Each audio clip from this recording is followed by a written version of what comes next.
Welcome to this DelftStack tutorial video. We will learn how to remove blank rows in Excel. Blank rows can make your Excel data harder to work with and may cause issues when sorting or analyzing information.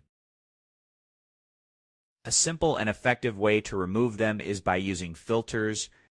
Start by selecting all your data and go to the Data tab. From the options, click on Filter to enable filtering. Next, click on any drop-down menu of your choice. Then uncheck the option for blanks. After that, click on Apply.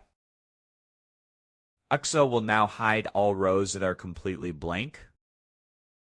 This method works in both Excel Web and the desktop version and helps keep your dataset clean and organized.